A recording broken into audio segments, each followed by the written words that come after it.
go to the clubs and see the breakdancers. Okay. Well, they buy his DVD and he sells it on PayPal, and then he sells graffiti shirts and hats and a whole merchandising thing. He's been making doing his thing, huh? Hey, dude, the dude went from Bellflower to living over there in Burbank. 2-story house, got his own little detached garage with his little man cave. What? Dude, people are learning how to be enfranchised. That's what you gotta do. Independent. Gotta be, dude. You ready? We're gonna start from gate. Let's go. Day one. We're gonna get this shit. All right. Okay. What is your full name and why were you named that? Michael Warren Chambers. And I was named that because my mother and father. No, but my stage name is Michael Boogaloo Shrimp Chambers. The Boogaloo comes from my Cajun, Louisiana, Southern roots, and also Boogaloo's associated with Latin rhythms like Cuban Latin music. I was a Cuban jazz, and so Boogaloo was like something that was happening in the '60s in the Latin kind of salsa, kind of cumbia thing, and then Ringo Starr had back off Boogaloo, and they had Boogaloo down Broadway. So the tone in the '60s, that word Boogaloo, if you look in the dictionary and associated with music, it kind of tied in. So the shrimp aspect came from me being the youngest and the shortest person in my family. So when people asked me to dance, they would go, "Hey, Boogaloo, shrimp." So that was the thing. I would do my Boogaloo. So everybody basically, when you do your self-deprecating dance, and your touchdown dance, it's your own Boogaloo. So I became Boogaloo Shrimp. Are you named after anyone, or do you know the reason why you're... Okay, that's kind of the same thing. When and where were you born? I was born in the city of Wilmington. Well, actually, in the city of Torrance. And I grew up for a portion of my life in the city of Wilmington, which had the subsidiary cities of San Pedro and Long Beach. It's basically the port of Los Angeles, the heart of the harbor. So by growing up there, and if you notice the motif, it's a seaport, it kind of tied in with the whole shrimp oceanic theme of my name, the Boogaloo Shrimp. It's like a funky shrimp with an afro. Okay, how many siblings did you have? I have 2 brothers and 1 sister. And of course I'm the baby. What are their full names and their brothers and sisters? My oldest brother is James. My middle sister is Tracy, and then my middle brother is Lennis. So I got James, Tracy, and Lennis. Okay. Can you tell me a story or memory with one of your siblings? Well, my sister Tracy and my mother, they pretty much raised me. I was a mama's boy, but then there's nothing wrong with that. It's a lot warmer. You get a lot of free food, and the hugs are wonderful. So the thing is, I was like a little chocolate Tickle Me Elmo. There's nothing wrong. Tickle Me Elmo is red, but I was like a chocolate Tickle Me Elmo. So if you tickle me, I would go. So my mom and my sister, they would go. There was a song at the time. My name is Michael. I got a nickel. So they would sing this song and get me going. So right off the bat, music resonated to me. Joy, hugs, laughter, music. I do the jig. So see, there goes the beginning of my career. I would do a reward kind of call and answer thing. I do my jig, I get a reward. I do my dance, we get music. I do something, we get a reward. So it was kind of addicting, I like the merit system, give and take, What did your family do for fun when you were a child? Music, music, music. I never forget. We had Zodies and Sears Roebucks and Newberries at the time, right? And everybody had the 8-track player and their Trans Ams or their Camaros. So what we would do is borrow 8-track tapes, put it inside the stereo in the living room, and put it on full blast. And mom's in the kitchen cooking, and my sister's putting her rollers in her hair, and my brother's getting ready for his date with his girlfriend, and I'm eating my licorice, and I'm just feeling the music, and I'm like, I'm listening. There was a lot of disco, heavy disco, I remember Casey and the Sunshine Band. I remember Donna Summers being played, a lot of heavy disco. But then my mother and father had 2 different music tastes. My mother liked the Nancy Wilson, the kind of Dionne Warwick, the kind of real relaxing kind of thing. And then my dad kind of liked the oldies but goodies. Only you. I was like, wow, the Platters and the Delphonics. And then he got into Spanish music because his co-workers were from Mexico and Puerto Rico. So we would hear gong, gong, gong, gong, gong, gong, gong, gong. And so all this music was happening in the house. And I'm telling you, it really reminded me of families that might not have much, but there's love in the house. So no matter what you're going through, we come together, and everybody's jamming, everybody's styling. So I kept that vibe, I was like always on the one, like James Brown. I was always on the one. That's awesome. Which sibling were you the closest with? My sister. I was the closest to my sister because, for one, I felt like Mighty Mouse. Here I come to save my day. Leave my sister and please go away. I should have wrote, my brother doesn't like you. The thing is, I was protected of my sister. I only had one sister, and she was really beautiful. She had very, very kind of caramel skin, and we're mixed with French Creole, and she had a lot of Indian. So she had very distinct looks because she was a mixture of different, DNA things, almost like some sort of weird science kind of experiment, like a mochaccino, a mochaccino latte. So I was always wondering why the guys keep looking at her. And I was Mighty Mouse, keep away. So the thing is, I think my mother and father felt comfortable whenever she went somewhere that, the younger sibling was there on guard, because I would tell the business. I would be the reporter. So the thing is, her and I had this little union, and then her way was like, okay, I got to take care of my little chocolate Elmo, my little shrimp, my shrimp gimp. I was a shrimp. Get the gimp. I was a shrimp gimp. So the thing is, she was not babying me, but she made sure to try to make my childhood happy in an adverse time. When I say adverse, there were a lot of things that I was not aware of. The gangs, how serious the neighborhoods were. So she was the mother bird, the mother hen that said, okay, you know what? The ray of light is music. Go and roller skate. Let's get over here. Let's go hang over here, but let's not go over here. So she helped navigate me. What was the city, town you grew up in like? The city that I grew up with was really an exceptional city. I remember like it was yesterday, my first summer outing, like the Little Rascals, when you have your neighborhood friends. What are we going to do with our free time? I had a friend of mine who said, let's go fishing. I'm like, okay, we don't have fishing poles. He says, we're gonna put something together and we're gonna catch something. This guy, bless his heart, his name was Pancho. He got an old fan that somebody discarded out for trash, and he took those old fans with the circular screen where you can detach.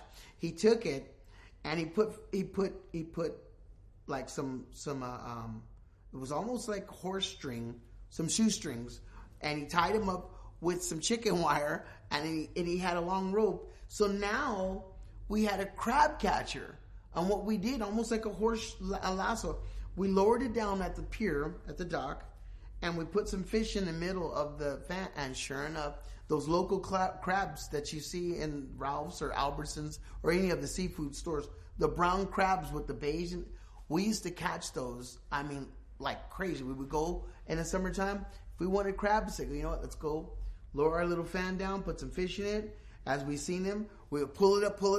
Next thing you know, we would grab them, and they'd be raising their hands like they were going to bite us. And we would have so much fun, and it was constructive use of our time because we weren't robbing anybody. We weren't writing on walls. We were just being kids. So I remember fishing was one of the things about our town because it was like 5 minutes. 5 minutes from my house, I could walk, and I was on the seaport. Then when it was hot, I can go and swim for free in the ocean, right? And then when I got bored, we used to go to take the 25 cents bus. We had a bus that went to another adjacent pier near the coastline. From Wilmington, you had San Pedro and Long Beach, but then you had Redondo Beach and Hermosa. So we would take our little 25 cents bus, Torrance bus, all the way down to Redondo, and now we were kicking it, hitting, checking out some waveage, Redondo Beach. And that was a whole nother culture because now we were interacting with surfer kids and our consciousness became more than just stagnant in inner city. Now we were interacting with people who love roller skating and boogie boarding, and it just really opened up my mind. And that's one thing I love about my town because it's made up of Polynesian, Samoan, Hispanic, people who are from either Jersey or New York who moved over here because the longshoreman job. So it was very exceptional, and the food's great. Seafood and the Korean food and the Filipino food. It's just a mixture, like an international smorgasbord. So yeah, that was my town. Okay. What were the earliest memories at your house? My earliest memories at my house was getting ready to go to a dance, meaning if there was a wedding or if there was a function, the 70s, everybody used every reason to dance. It just seemed like we were all the spawn of Saturday Night Fever. Everybody got all dolled up with your bell bottoms and had the afros going and the afro sheen and the music. And we knew that we were going to go to meet another group of people somewhere that had the same vibe that wanted to dance. So I just remember we were always getting ready, whether it was a small group or somebody's home, to play cards. My mom, this is the setup. My mother would play cards. She would have her buddies. The adults would play cards or bingo or something. And then the kids would just say exchange records because that was the thing. It's like, okay, what was the latest record? Did you hear that record? American Bandstand, Soul Train. So we put the record, and then we would saw our Soul Train line, and somebody would bust a move, and I would bust a move, and next thing I know, I'm dancing with this girl or this woman who's probably 13 years older than I, but she likes me because I had the moves like Jagger. She's like, I want to dance with the little guy. So I'm like, I had the moves. So it was really, that's the thing that I could point to in my childhood. Getting ready for the dance. I mean, my mom and my sister, they realized, okay, you know what? This is going to be what we're going to do. Our household, we love music, laughter, and dance. Let's keep it going. Even when times are hard, music, great cooking, and let's hit the dance. So dance was a way of life. Did everyone in your household speak English as their first language? Yes. But it was really interesting. My dad really threw a wrench in my upbringing because all these years I thought, okay, we're the same color. I've seen him. And there's a lot of people that have the same color as I am, and we speak one language. One day my dad said something in French, and I was like, what is that? And then him and his aunt and his mother, my grandmother, they started speaking French. Now, there's a different kind of slang French from Louisiana. It's called patois. And you probably heard it in the song Lady Marmalade. Lady Marmalade. Patti LaBelle and them picked up on the African-American Creole culture that would be speaking the real hip slang.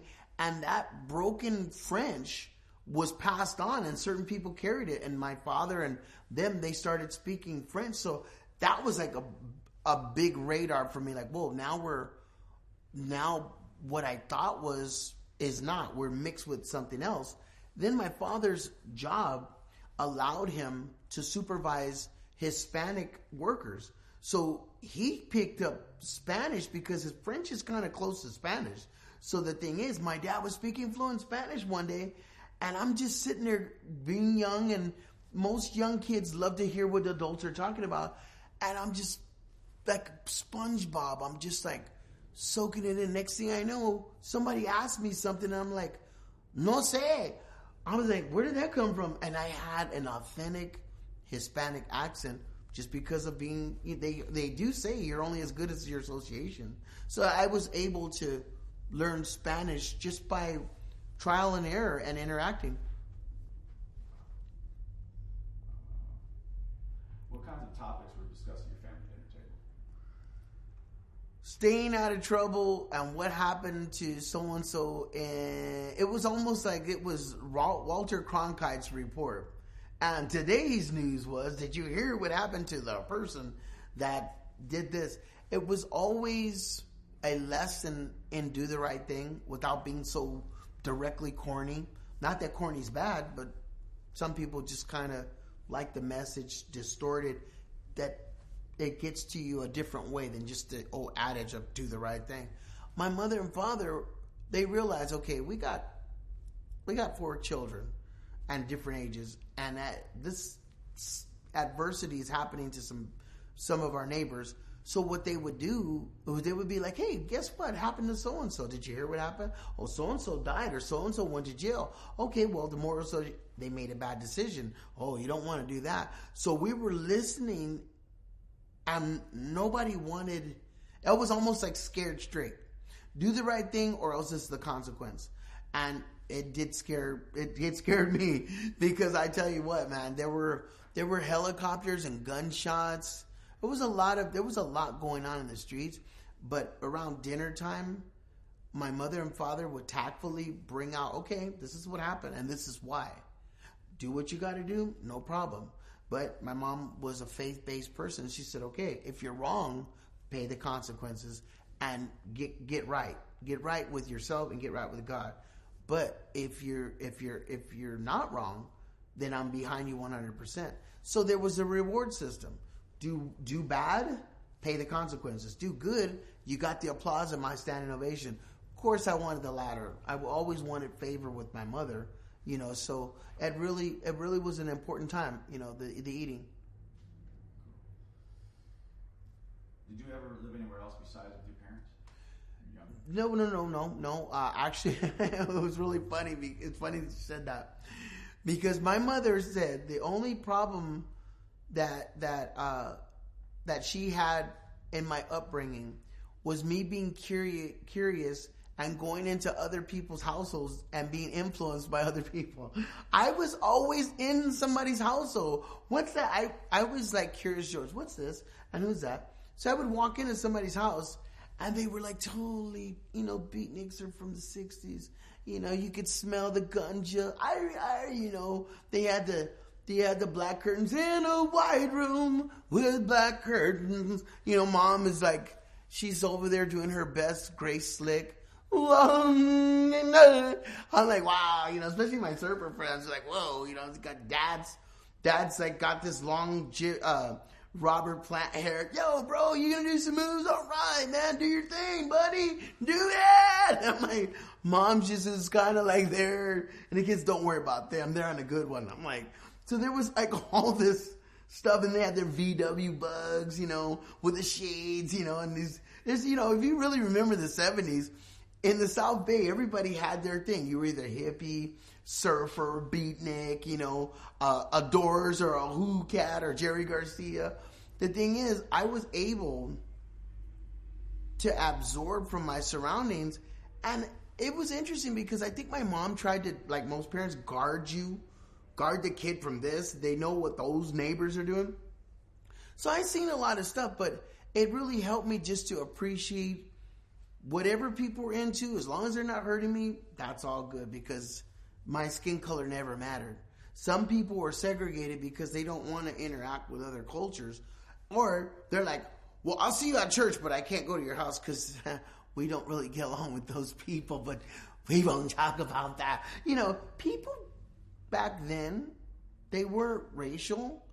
And the thing is, I just went with an open mind, and I felt like I was born in the wrong time. I felt like I was, all you need is love. I just wanted to love people unconditionally.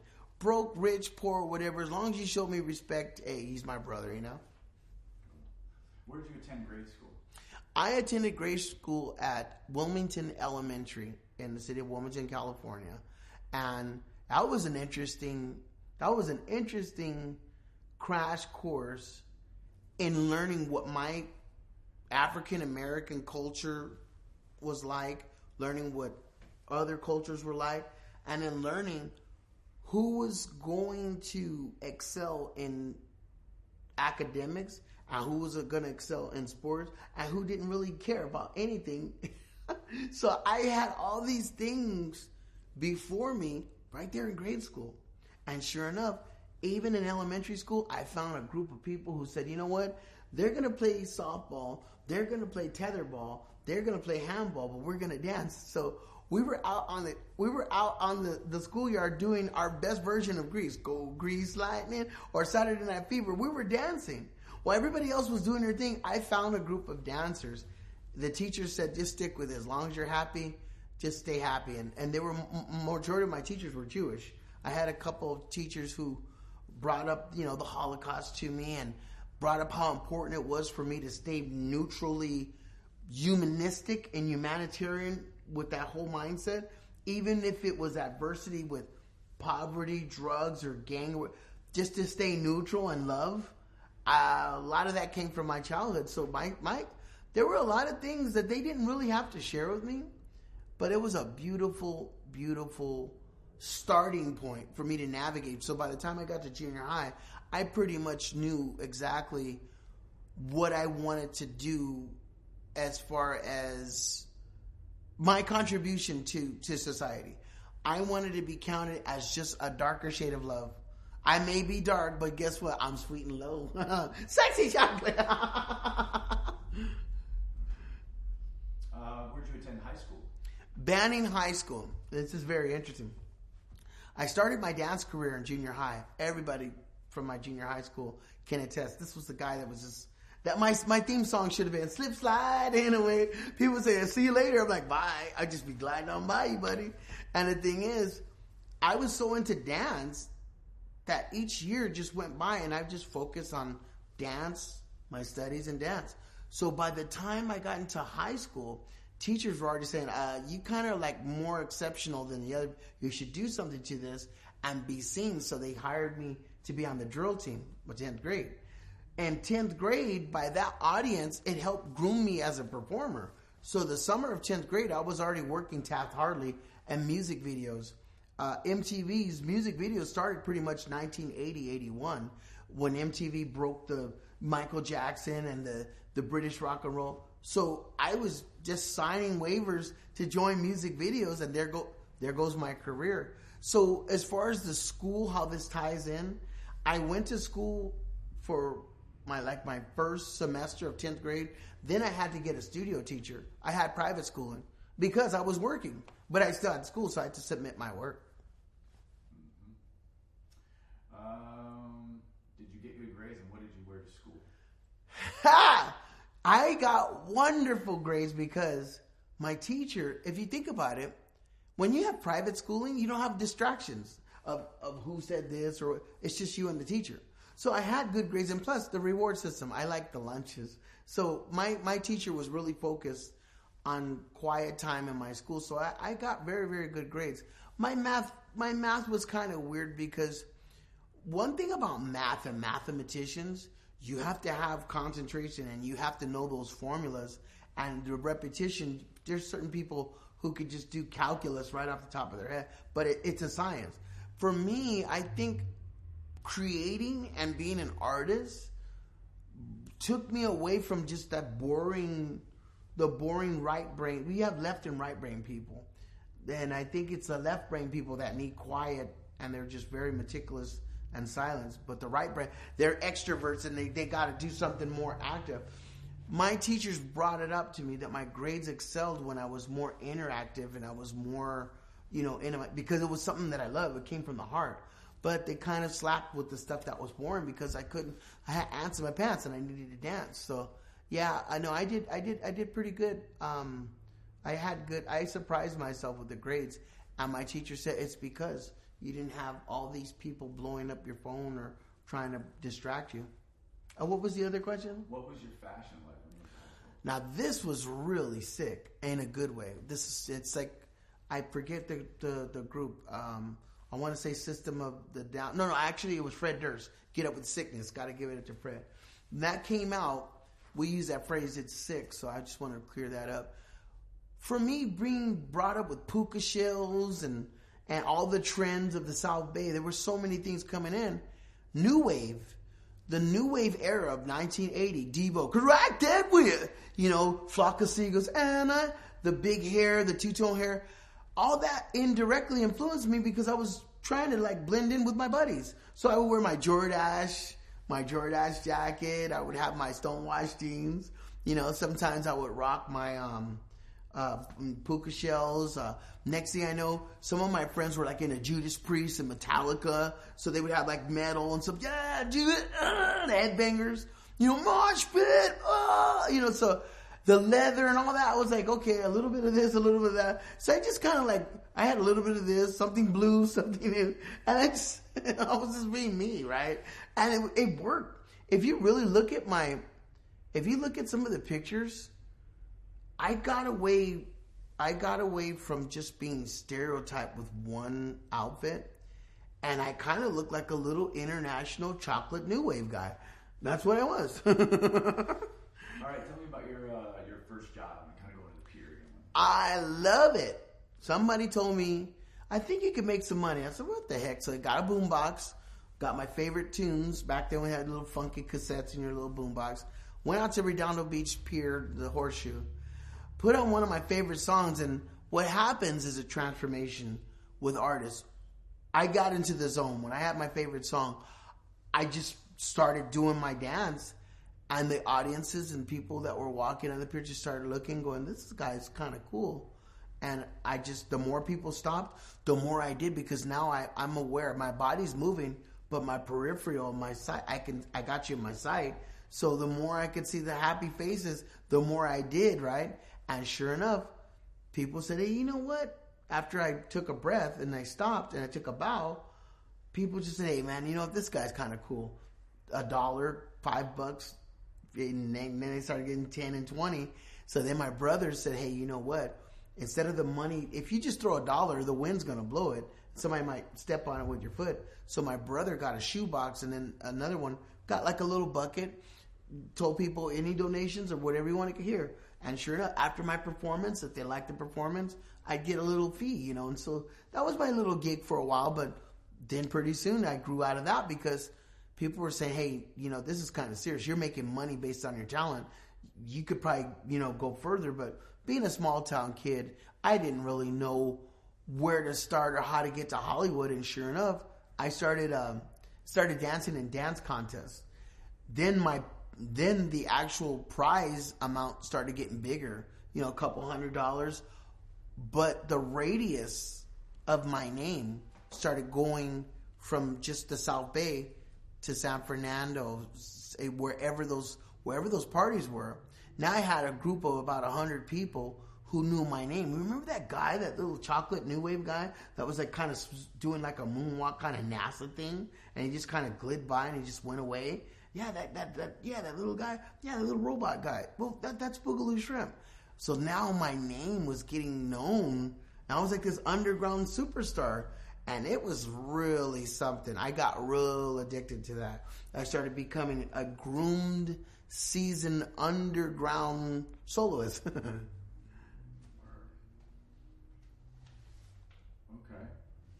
Let's talk about, so when did you get that first big gig? Like, were you, let's talk about like right when you got the big break, that big moment. My big break, and thank God for the internet, because it's on YouTube.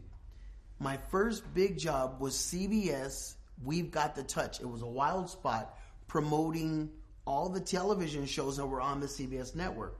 It's on YouTube under CBS, We've Got the Touch. My friend told me, hey, they're filming a commercial. You want to do it? I was like, heck yeah, I'll be on TV, buddy. Let's do it. We went out in Selmar, and we took the 118 freeway, came through Simi Valley, and we were in Selmar at some park. And CBS television network, they did a commercial, and they hired me. And my first check was $800. This is when we used to have Security Pacific. I think Bank of America bought out Security Pacific. I'm telling you what, I just did my job. I was just one of those people, just shut up and do your job. So what did I know? I shut up and I did my job. Next thing I know, my mom, she said, "Oh, you got mail," and I'm like 13. I think I was 12 or 13. You got mail. She opened up the envelope and I was like, oh, "Mom, look, there's money." She goes, "This is $800 in your name." I go, "I know." She goes, "You did all this with dancing?" I go, "Yep, and it's all legal. Look at Security Pacific Bank, CBS. Who's your daddy? Say my name. Say it. I love you. So the thing is, we were able to go to Security Pacific Bank, and I got my little savings, and they had those little funky little blue, a savings book where you could write your thing in, and I was able to go into the drive-thru. And back then, instead of ATMs, you had a little tube. You didn't went, So the whole banking experience, I even put my suit on. I became a professional entertainer that day. I got my first check. So 9 times out of 10, under the Screen Actors Guild, when you're a minor or an adult, you do things called Taft-Hartley. And then you join the union. So right after that first gig, I was hooked. Not only was I a star when people in my neighborhood see me on TV, but I got a check. Now, I didn't get residuals because they paid me a flat rate. But then I started learning about getting unionized and making a bona fide career. So that was the pinnacle first gig that I did. Cool. Check the cameras real quick. Mr. Galanka. Make sure we're good. Let me do a restart on everything real quick. Okay. Just because, so we can. No problem. Cool. I think it's going really smooth. It has to, Taylor. We didn't come here to fail. 2017, our year. We're winners. Let's do this. Right. We have to. Book. It's like I'm able to go back and I get this mental picture like if I was just right there. It's really cool. Good. No, it's really cool.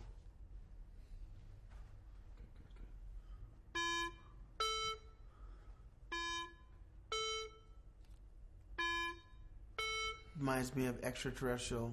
Something. I'm waiting for do do do do do. Richard Dreyfuss.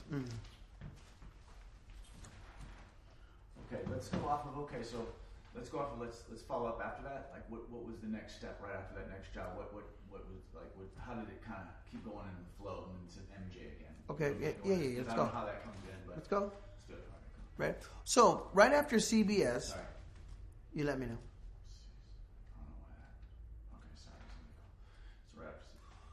So right after the CBS commercial, I got hooked for the entertainment bug. And now I got with a group of people in Hollywood who let us know where and when, where to be, through word of mouth for either a music video or audition and whatnot. Funny thing was I was still in my battling mode trying to jock my position as a contender in the dance world and a force to be reckoned with. So to battle, I had to put my skills up against other dancers who had names, and the winner would actually have the bragging rights of being like the new kid on the block.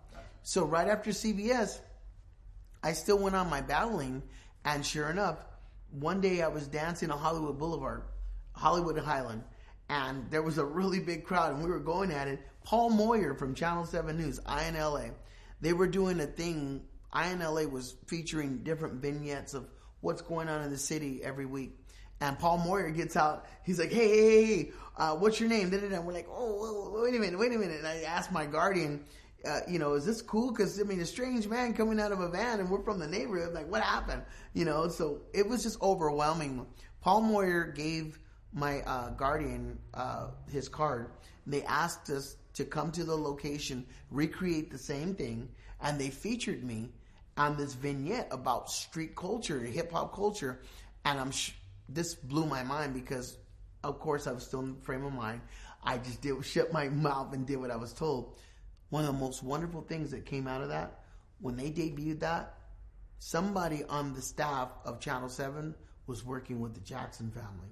So I debuted my moonwalk kind of float glide thing when it came for my solo, and Michael Jackson's people invited me to his house.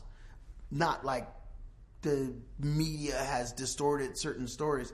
It was very tactful and very respectful. Through the same parameters, we had adults all with us, and they brought us with adults to the house with his family and Catherine. We were never alone, but it was all with the Jackson family. So I want to clear that up. We were invited from Hollywood Boulevard to come to the Jackson compound in Encino. Catherine, Joe, Reby, LaToya, Marlon, Janet, Tito, and Randy, they were all there. They were doing what the Jacksons do. And Michael was trying to show Joe, look what I found. It was like, we were like, when I say we, there was another gentleman that was dancing with me on Hollywood Boulevard. His name was Bruno Falcon. He's known as Poppin' Taco. Him and I both were invited to the house. But it was almost like an audition to see if we were worthy enough to work with them. So Michael told Joe, look, you got to see these guys. And the thing is, we were just there in their rehearsal studio. He put the music on. And he goes, check out the little one. Wait to see what he does. We're like, okay. He goes, okay, do your thing. Boom. So each of us had a solo. So I start ripping it, and I'm cutting some moves, and they're whispering, and everybody's looking at us. And then my friend Bruno, he does his thing, and then they're talking again. And next thing I know, they're like, okay, thank you. We'll be in contact. So we were escorted out. Then I noticed that Bruno, he would get calls for like choreography. Michael Jackson did a lot of music videos with popping choreography. You know, I mean, you had jazz, you had tap, but when it came to like popping choreography or robot choreography, those were certain counts with another style. So Popping Taco knew those counts because he used to put routines together with his group. I was always a soloist. So Michael used him for the choreography in it, like Captain EO, Smooth Criminal, and I think he choreographed something else. I can't remember that, but Captain EO and Smooth Criminal is pretty big, and those popping numbers were huge. But at the same time, Michael got with me and said, you know what, I just want to jam with him. One thing about working one-on-one with someone, let's just say boxing. If you were able to have a boxing session with Muhammad Ali, you would be a pretty damn good boxer, or at least know a little bit because he's a champion.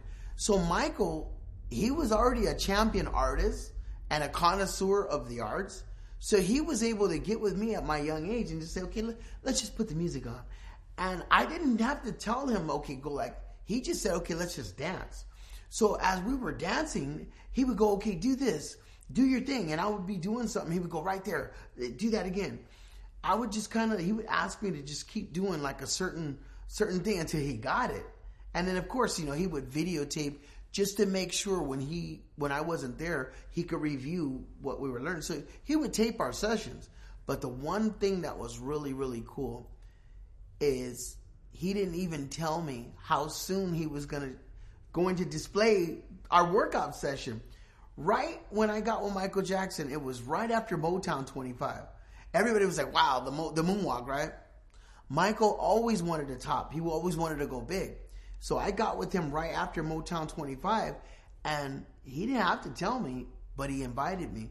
When we worked out, he invited me because they were doing the Victory Tour. He was going to do Billie Jean live at Dodger Stadium and around the world.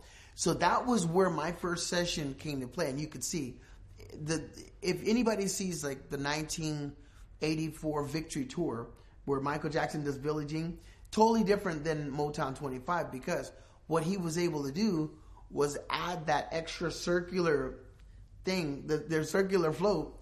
And then some of the concerts, he was actually still learning how to hit, how to animate. My thing is that liquid animation. It's very, the hits are real sharp and animated. So you can actually see Michael going from just being real smooth to actually working it out. And it was really beautiful to go to the nucleus of when our session started, because he kind of ran with it. I mean, after our last lesson, I was able to look back and go, wow, everything that we were doing when nobody else was looking, he was able to put together and make his own style, Pretty cool stuff. Okay, let's go. Okay, so after that, what happened after that? Well, right after I started teaching Michael, it was really interesting. I went on a world tour with Lionel Richie. Lionel Richie and Michael Jackson were writing We Are the World. We are the world. That was what they were doing in the studio. But that was for charity. Lionel Richie had a solo career when he left the Commodores, so he came out with the hit song All Night Long, All Night. When that hit, he won a Grammy for it, and his manager, Ken Cragen, decided, Lionel, you should go on tour with these guys, because it was a very fun, festive kind of time. So Lionel really didn't dance, But with that music going on and us doing the modernistic dance of the times, the concert kind of worked. So while we were on a 9-month world tour with Lionel, as we were doing that tour, the reviews were like, Lionel Richie's great, and these elastic kind of electric kind of, dancers of the stage were extravagant. So we were in the press around the world, everywhere where he went. By the time we were winding out that tour, I remember we got the script. We were performing at Universal Studios when Universal Studios had the Universal Amphitheater. And an agent, one of my co-stars in the film, an agent came backstage and said, look, there's this movie called Breaking, and there's another movie called Fast Forward. Fast Forward and Breaking. We're like, what? This could be your chance to launch your career. Sure enough, we chose to do Breaking because Fast Forward was kind of like a knockoff movie. It didn't really have the same parts. We were just going to be dancers in that film. But in Breaking, they were going to allow me and my co-star to have an acting role as well as featured dancing. So we chose the latter. And so, yeah, that's when the rest was history. I was able to cross the bridge from just being a solo dancer to actually an improv comedian. I mean, if you look at Turbo, all the comedy, all the lines were pretty much off page, and they were just kind of like it turned into first it was a script, and this company really didn't know what they had. They're like, okay, we're going to feature dancers, but we want to see if we could make dancers believable instead of actors being dancers. So it was kind of a weird organic thing, and it worked because they allowed us to just say what they thought would come out of our mouths being street kids. And then to fill in the little B-rolls or whatever, they just said, okay, you know what? Here's a scenario. What will you do? And sure enough, action. I did a lot of my comedy was all improv. It was not on page. And it was really a wonderful experience because when I look back at the films and I get emails from around the world, people recite my lines, cupcakes or certain things. And there were things that I came up with off page that worked in the movie. So, and then of course the film company owner, Menachem Golan, he was very thrilled with me. Turbo, my friend, Menachem, rest in peace. He said, we will give you a new part. Now you will have a girlfriend because you're now much growner. You're older now. Turbo needs love. So we'll put you there with this girl and you dance again. Let's do your dance. L'chaim, let's go. Shalom. So, with his Israeli voice, he was like, we have to go bigger. Do it now. I was like, okay. So I got Breaking 2. And Breaking 2, some people, they roasted it, but they missed the tone. Breaking 2 was more of a fantasy of what LA could be. In 1985, we still had a lot of issues with, just a lot of gang activity and the drugs thing. And just, the media was focused on what the bad things that were happening in the inner city. Well, this Israeli company, and we all said, well, we live here and that didn't happen to us. We just like to dance. So they said, oh, okay. Well, let's throw some color there. Let's just make LA beautiful. And you know what? Some people will call Electric Boogaloo corny because we're wearing pastels and we're all getting along together in East LA. But you know what? Willy Wonka was a fantasy. There's not a chocolate factory. I mean, Gene Wilder and the Oompa Loompas don't exist. But for that time when you're watching that movie, it was nice to escape. So Electric Boogaloo is like an escape for people, beyond the dance. People getting along, solving problems through music, being, it's just a promise of a fantasy. But those images are not such a bad thing today, So I love the opportunity to be able to at least make a dent in the whole racial unity kind of. It was almost like a hip hop Woodstock. We had like our own commune, we were getting along with music and dance and being cultural diverse. Taylor! Still rolling. Taylor! I'm gonna change this battery. I gotta do that real quick. One more time. One more change. They could have done. MGM has MGM HD TV, and they decided to run my film that's been running since January 3rd to January 20th. Oh, I saw you posted something about that. Dude, I'm just directing traffic because what happens is it's not like people say, okay, you know what, I'm going to go buy breaking today. I want to see it. But when you have it accessible like that, exactly. the momentum is there, and you just write it, right? Right. So it's all about currency and relevancy, you know. And I told you the TMZ thing didn't hurt either. They end up airing that, huh? Hell yeah, dude! It's on YouTube. Oh, great! I gotta check that out. Yeah. So, like I said, I want to expedite this because there's some really cool momentum going. Right. And this is like behind breaking. This is like breaking down the wall. This is really cool because this is the stuff that they're not gonna get on MTV. I mean, on MGM's website. This is the behind the scenes. Yeah, they tie it together. The man behind the broom. Story, right. I love it. That's what I'm saying, to see you, because I don't want to see the entertainer. Exactly. I want to see you, right? Yeah, this is me. Okay, so now you just talked about breaking. Yes. Let's talk about like after that, when that shit came out, like how your life kind of changed, like that as a child star. I want to kind of go. Oh wow. So let me go. Just take off from there. Well, for me, after that film, it was nice to get the accolades and the attention, but it was also kind of overwhelming and, you know, frightening at certain times. I remember one of my favorite haunts was Del Amo Shopping Center. I used to go there on my free time to go and shop. It's one of the best malls in all Los Angeles. It is very true. They have like some really high-end stuff. Plus, it's a cool place to hang out and it's air conditioned.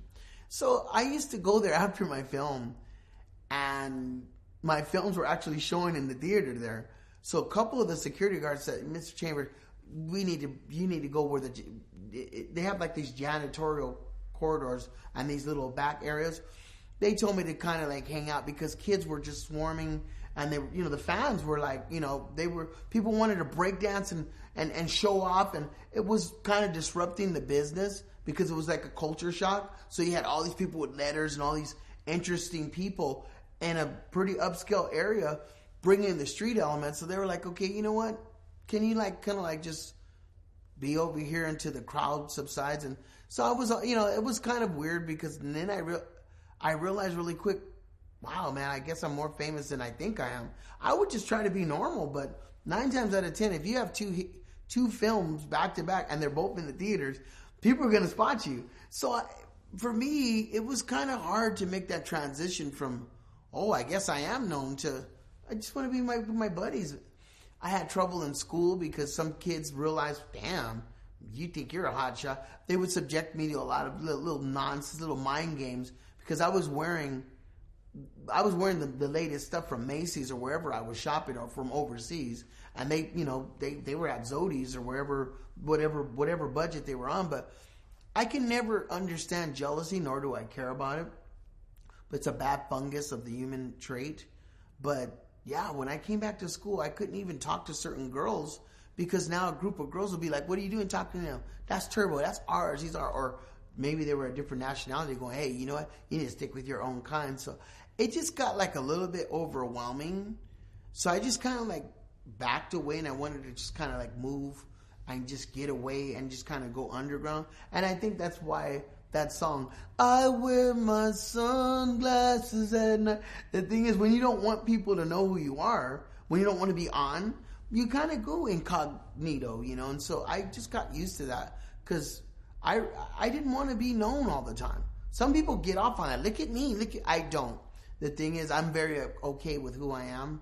And when I want that attention, it's for the fee that's paid to me or for the right purpose. But when I don't, I'm just an average guy. And I think that's why I chose not to live in Hollywood or in those areas where everything's just on. Because I wanted to be able to just say, okay, you know, I want to turn this off. I don't need that light all the time. I wanted to be different. And of course, Michael Jackson, he told me himself, he wished that he could go to certain places, how, you know, we used to practice and dance and go to the clubs. He told me, and oh man, it broke my heart. One day we were practicing, and Michael sit back and he looked at me, and I'm like, "What?" He goes, "Hey, look, his eyes got teary." "What? You're just so good.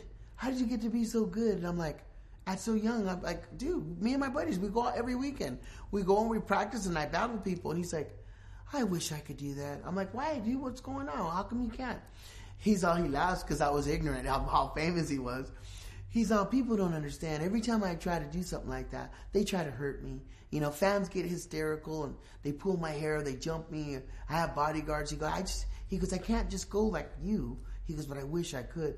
Right then and there, I knew no matter what I get in this life, I want to be able to go to the restroom and go eat, go hang out with my buddies, but I don't want to be a slave to my celebrity.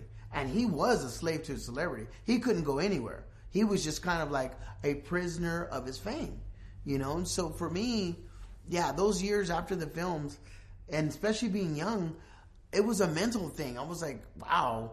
And then too, I had to cut off a lot of people that I thought were my friends, because now I was the cool guy that had money, because I had a good job. I didn't have any obligations. I was still under 21.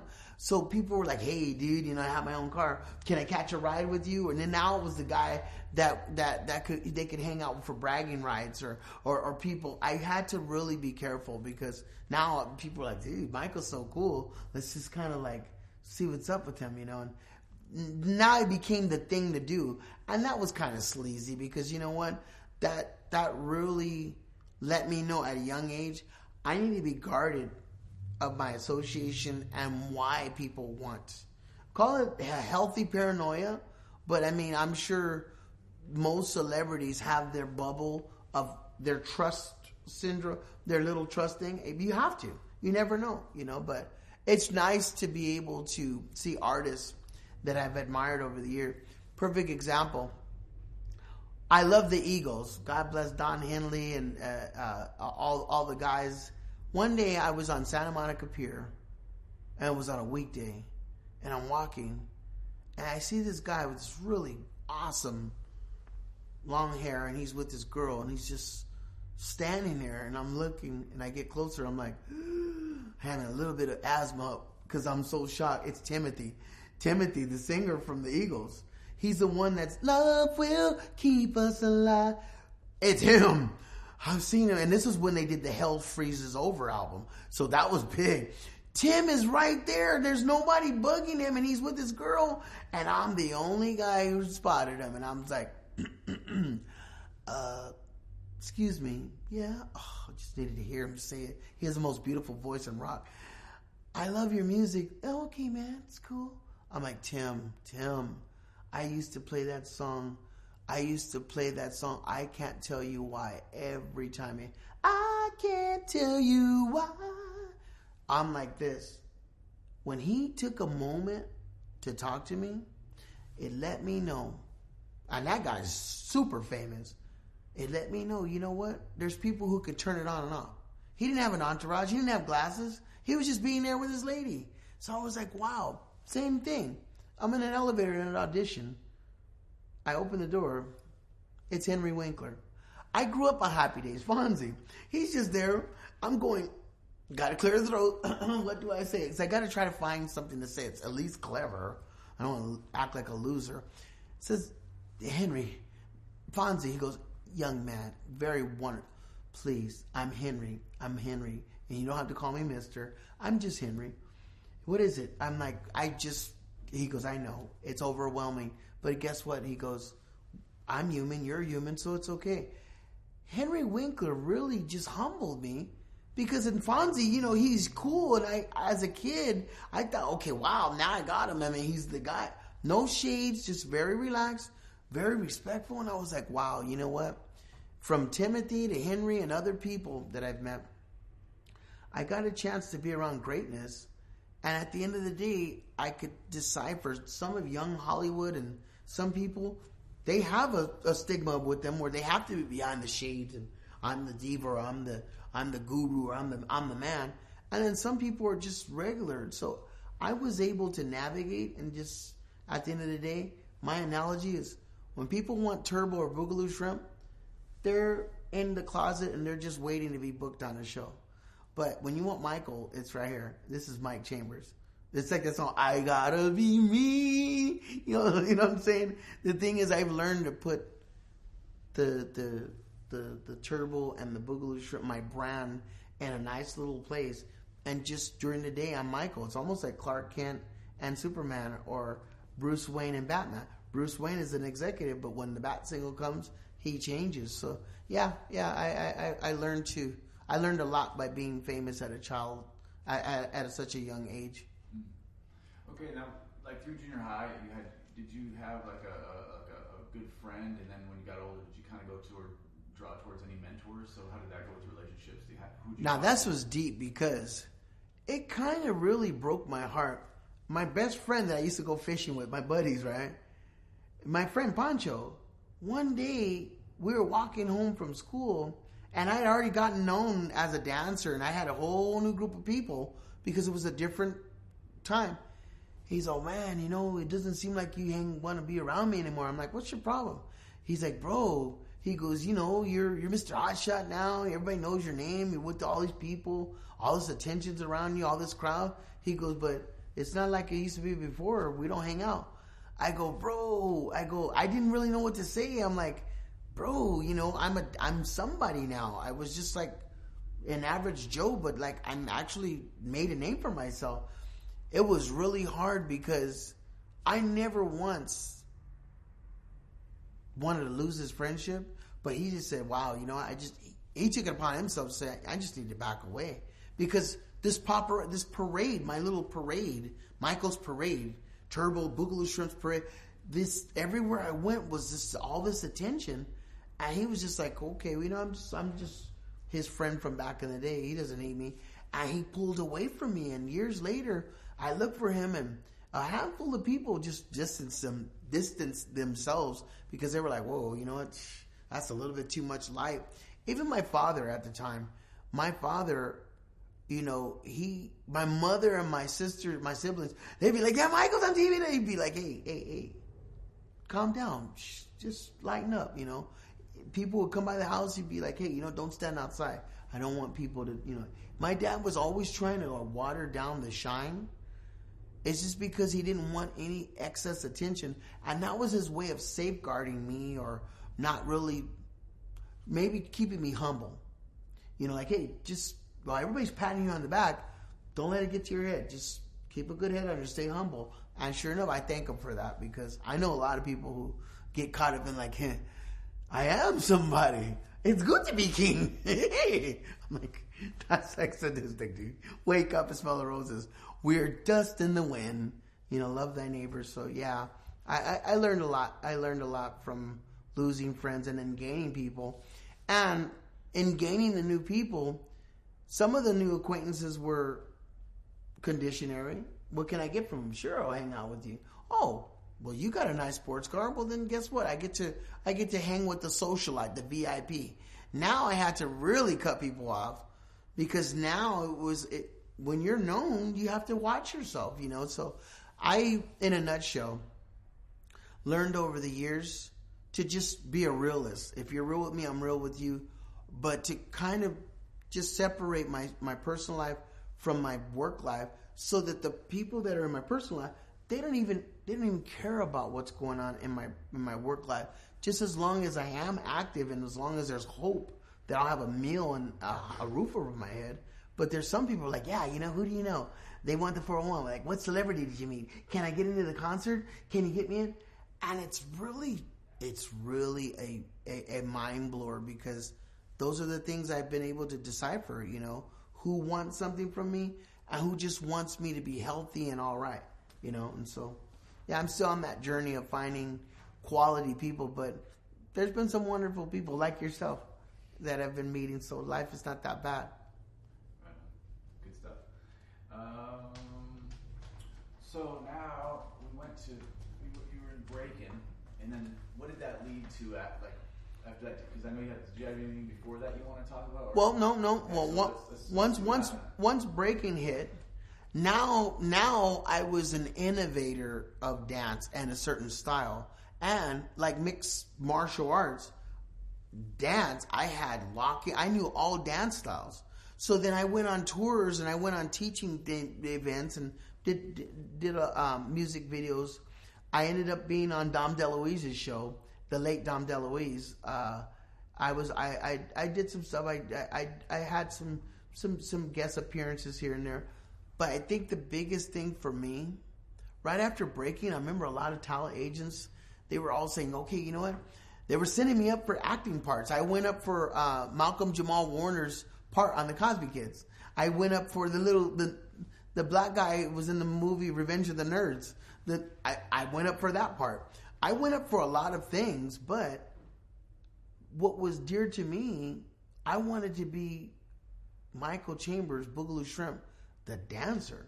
So I wasn't willing to just do a few films, get famous, and then just all of a sudden get into something else. If I was older and that same decision was to be made, I would have opted to go more into acting as it was a transition. But back then I was just focused on being a gladiator and mastering my arts because I was still growing as an artist. So it's almost like if you took martial arts. If you stayed with a certain style, you keep excelling. You don't stop and then go to some other style. You master it, then you go on. So I was trying to be the master of my own art, meaning this is what I'm doing now, and so far I got this much attention. I rode dance, my style, as far as I could until my artistic thing started going into music and then into acting and a whole other things. But if someone's not an artist, they will never know an artist transformation. A caterpillar will stay a caterpillar until he feels like it. Then he becomes a butterfly. But artists will stay into what they're known for. It's a safe zone because you can always make a buck doing what you're known for. But when we experiment being directors or writers, it's a kind of a foreign area until you actually make money, until you actually feel this is where I need to go. It's a transition. So for me, all those years, I just wanted to just see what was out there with dance, see what my growth would be as a dancer.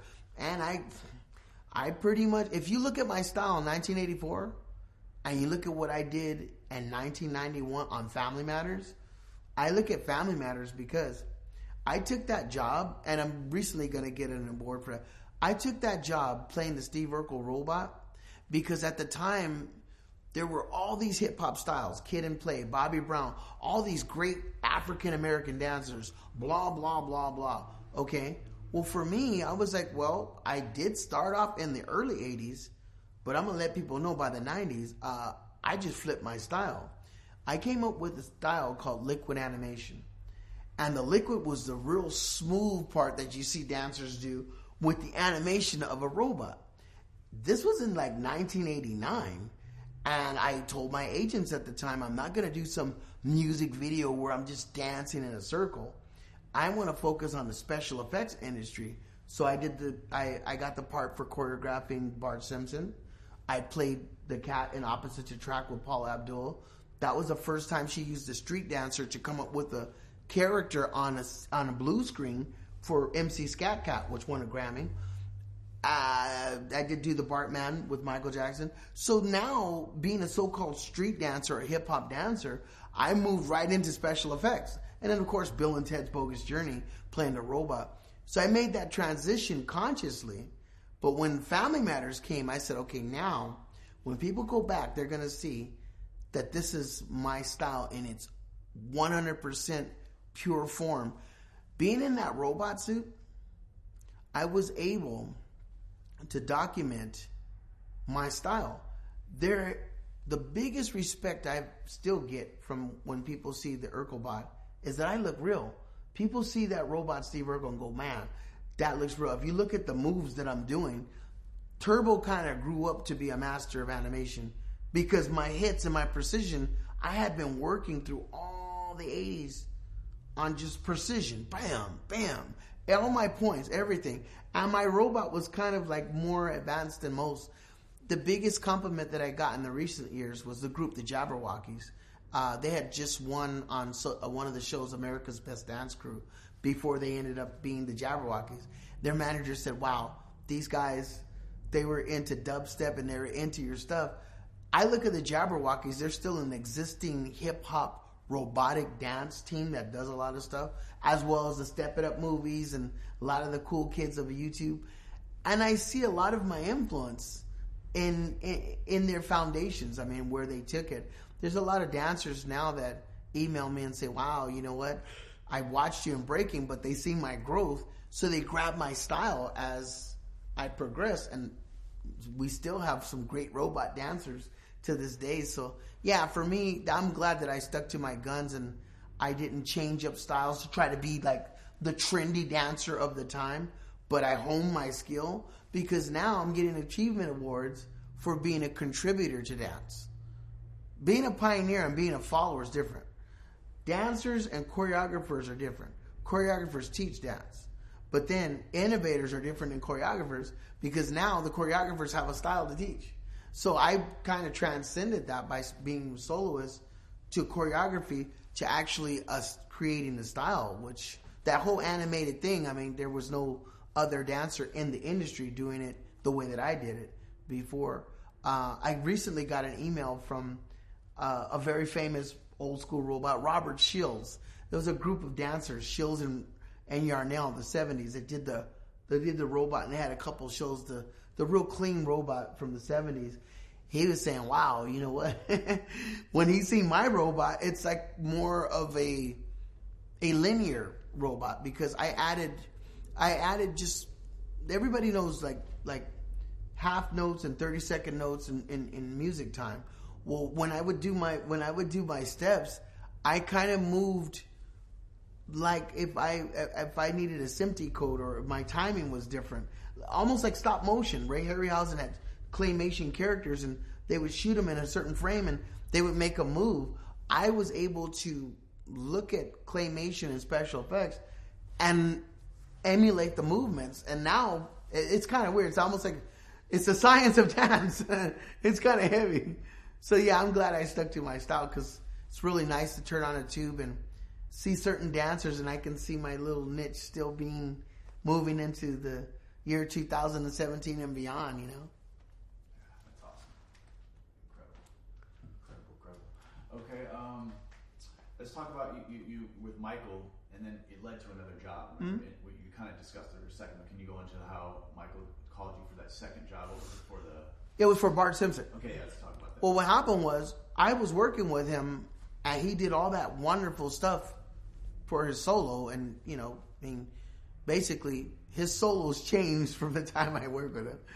But after I worked on Paula Abdul's video Opposite Attract, I got a call, and he says, "Well, he's all, I got this project. Would you want to work on it with me?" I'm like, "What is it?" He goes, "I wrote a song for Bart Simpson called Do the Bart Man." He goes, "I just don't have the time to do all the choreography." He goes, "And then you did that animated thing with Paula Abdul, so you understand it." He goes, "I'd like to work the choreography out with you for Bart Simpson for my song." I'm like, "Okay, anything with you would be cool." So sure enough, he wrote Do the Bart Man, and he brought me. That was the first time he brought me to Neverland, because the years before, he lived in Encino with his mom. So I heard about it in the tabloids, but then now I'm like, Neverland Valley, wow, you know. So I'm like starstruck. Ooh, it was just like incredible. But we just got right to the work, man. And thing is, put the tunes on like we normally did, and he was really specific about Bart Simpson's movements, because Bart Simpson was an American kid, you know. He was a suburban kid that was kind of like a brat.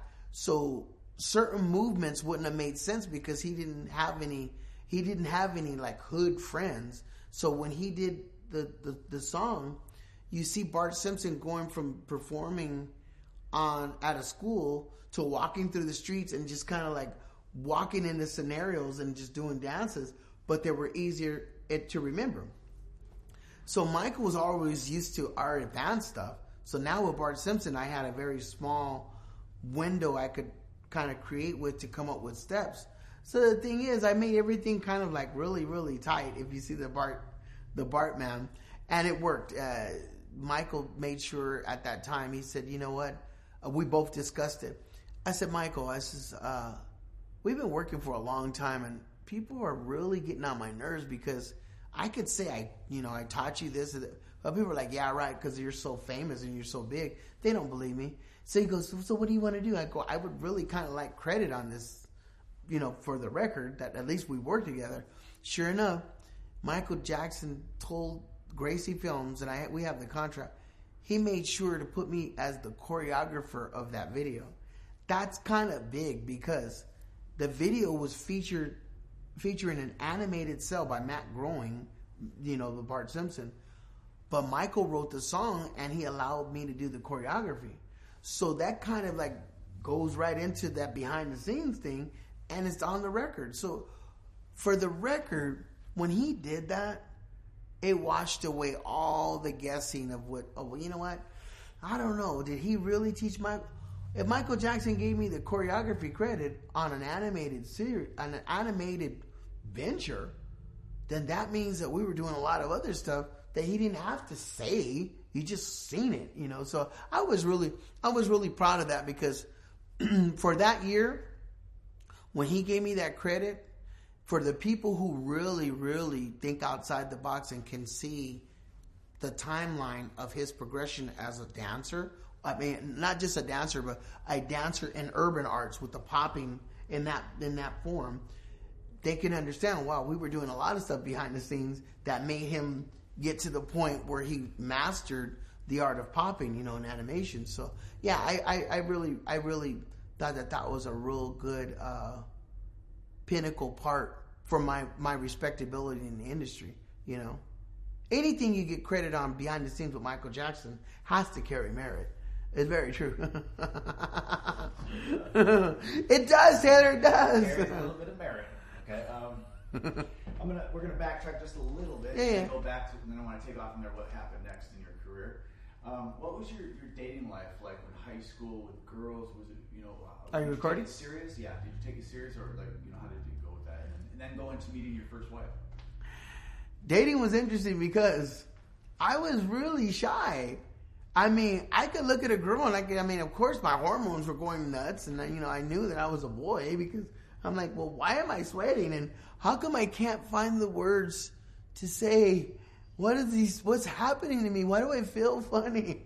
That's just the male and female thing. But I don't know. I just felt like I was not good enough. Maybe psychologically, I probably felt, well, she's not gonna like me. I mean, I'm like a little bit extra crispy, too dark. Whatever my reasons were, I just couldn't get the nerve to say what I wanted to say. And a lot of girls picked up on it, and they were like, okay, well, he's just my friend. He's not trying to hit on me. I'll hang out with him. Then that way he can look at me as long as he wants, but don't touch. So I just looked a lot. I was like, looked. And usually when I found somebody I liked, I got my heart broken because they realized I got a sucker, not a player. So I went through that kind of thing. And, at the time I dated, and I found somebody that was like close to my age.